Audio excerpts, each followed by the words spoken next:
a highly accomplished Indian scientist, Shri Kiran Kumar, who brought India on the forefront in the advancement of space technology. Shri Kiran Kumar is currently holding the chair of Vikram Sarabhai. He is a former director of Space Application Center, former Office of Secretary, Department of Space, and former Chairman ISRO. Shri Kiran Kumar is a man of mission. His most successful project of designing spacecraft, remote sensing technology, design and development has brought innumerable laurels to the country. Under his humble leadership, ISRO successfully launched 104 satellites in one go and created a world history. For his infinite contribution in making lives of Indian opportunity, SRK Knowledge Foundation honored with Santokda Humanitarian Award.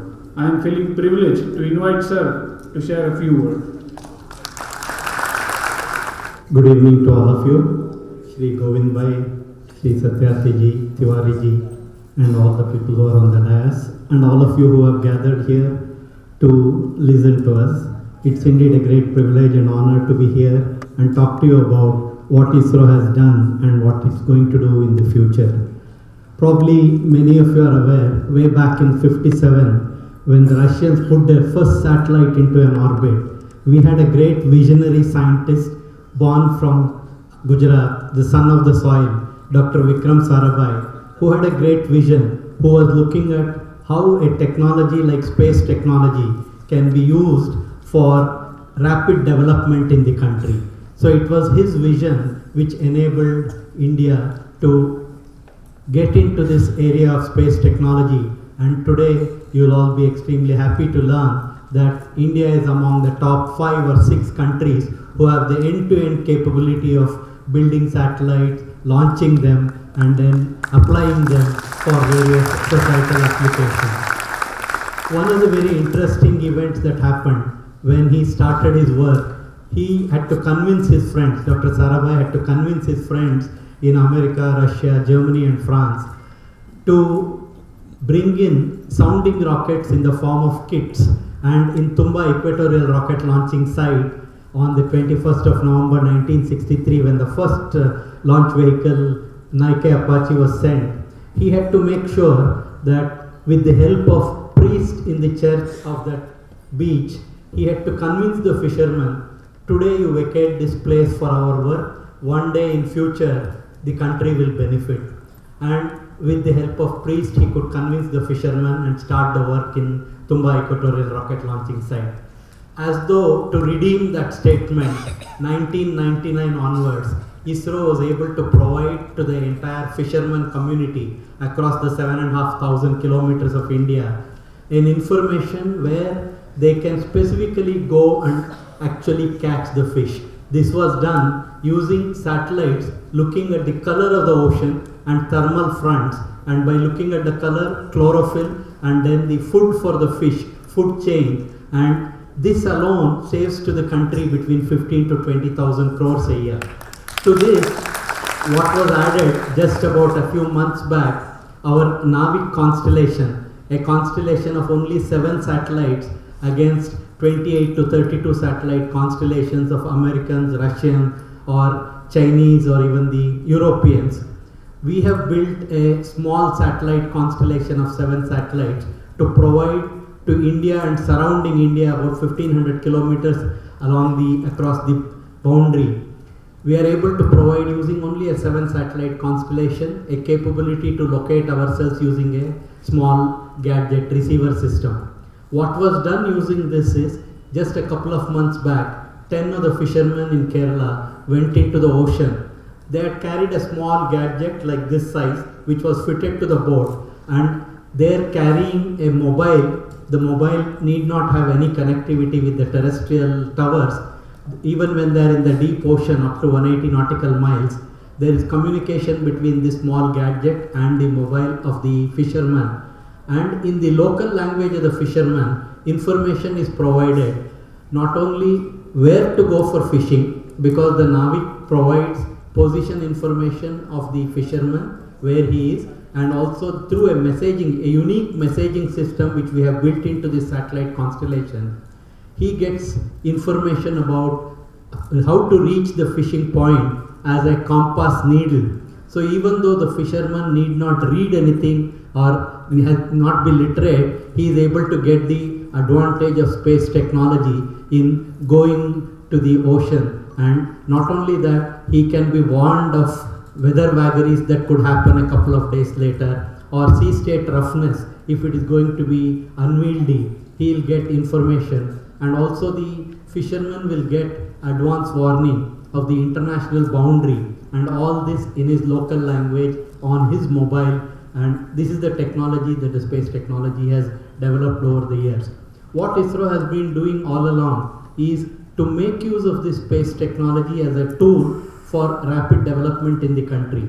In the initial days of the mid-70s, in 1975, ISRO conducted world's largest socio-technological experiment of bringing in the broadcasting service of the satellite to reach out to 2,400 villages in our country.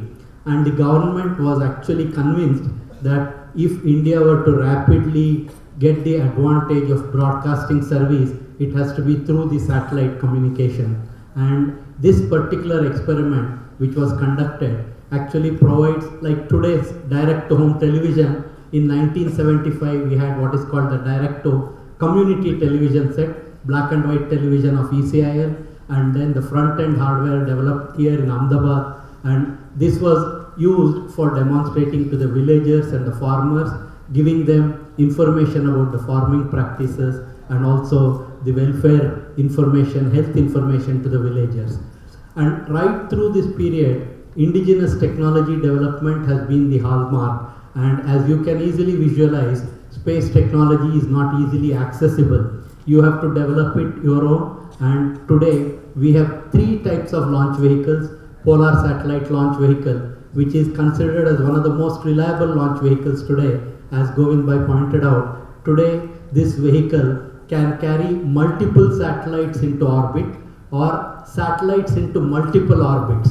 In January of this year, we put 28 satellites into 500 kilometer orbit and brought down the launch vehicle up to 300 kilometers, and a microsat was launched at 300 kilometers.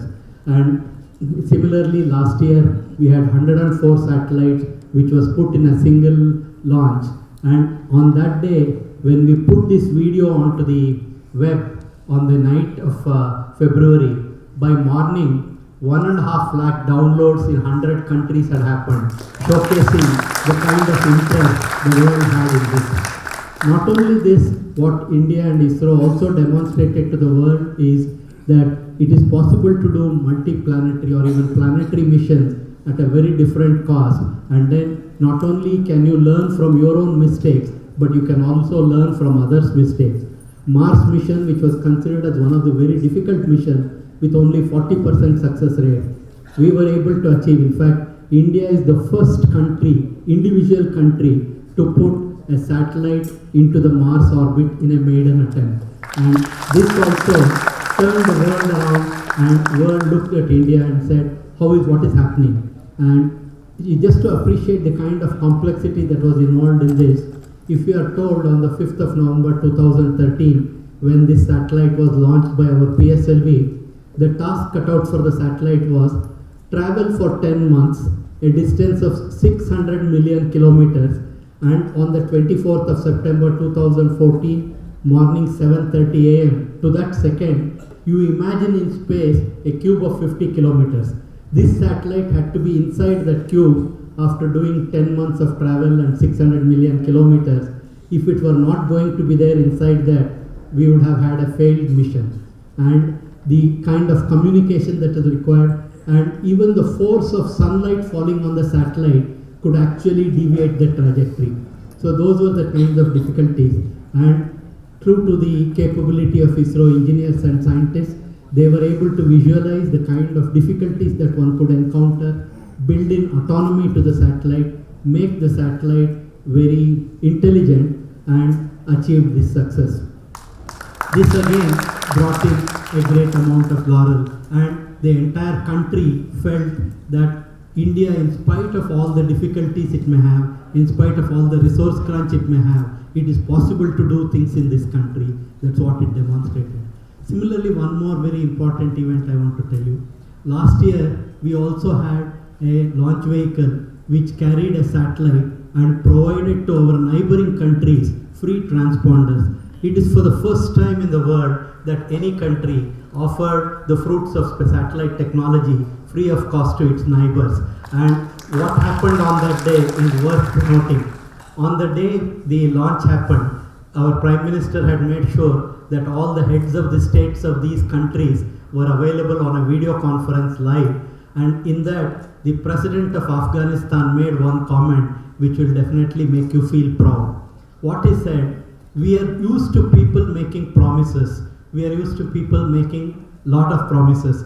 But this is the first instance where we are seeing a promise made has been fulfilled in a real short time. And that actually is again a credit to India to share the knowledge it has acquired, not only for the benefit of its own citizens, but also for the benefit of neighboring citizens. Today we have more than 45 satellites providing various capabilities of Earth observation, weather forecasting. Super cyclones can be actually told exact location where they will hit the coast, and by this disaster relief agencies are able to actually evacuate people and save tens of thousands of lives because of what the satellite is doing.